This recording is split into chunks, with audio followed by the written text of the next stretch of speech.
People tend to gravitate towards those who are generally happy. As we previously mentioned, how important smiling is in the body language video.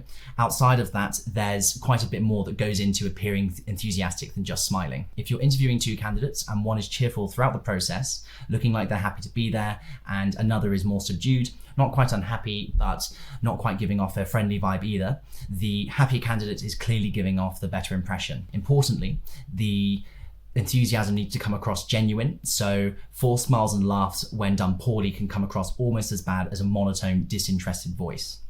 Daniel Carnegie, author of How to Win Friends and Influence People, noted the power of enthusiasm and used dogs as an example. He highlighted how a big part of people's affinity for dogs is how happy they are when they see us. So a very good quote reads, "Did you ever stop to think that a dog is the only animal that doesn't have to work for a living? A hen has to lay eggs, a cow has to give milk, a canary has to sing, but a dog makes his living by giving you nothing but love." So it's simply enjoyable to be around someone who is happy. It will help the interviewer like you more as a person. Now, the advice needs to be taken in moderation. There are, of course, some topics that need to be discussed with seriousness and sensitivity, and it can be quite jarring when someone is really over the top happy all the time in every single situation. But bringing a light-hearted and friendly nature to the process is very important. You want to try and focus on what you genuinely enjoy and get excited about. Simply be effective at conveying that tone. There's a fair amount of material that you need to learn in preparation for the interview. You need to do some reflection on your work experience, your own life experiences. You need to learn a reasonable amount of material around medical ethics, how medicine works. It's important to be up to date with NHS issues and show interest in academic medical research. And hopefully while doing all of this, you will have genuine excitement about medicine and the work that is done within it. And you should be excited to show the interviewers all this work that you have done and the fact that you've enjoyed learning it.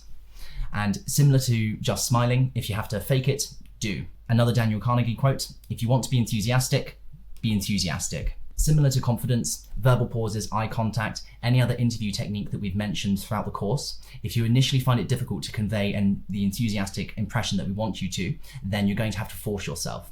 Practice it, get feedback, refine your technique until you get it right.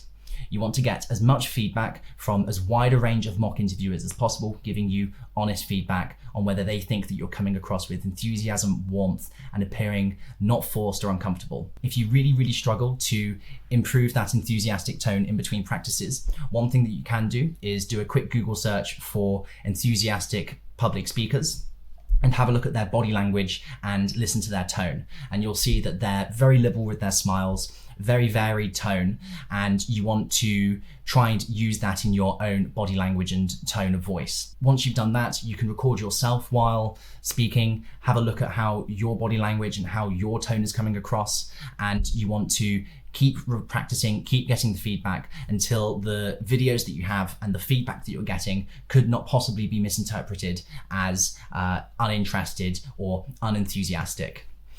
I cannot stress this enough. The more you practice, the better this is going to be. I cannot stress this enough. Both confidence and enthusiasm are the bedrock of the entire interview demeanor that you're bringing across. And repeated practice will help you to lay down those solid foundations.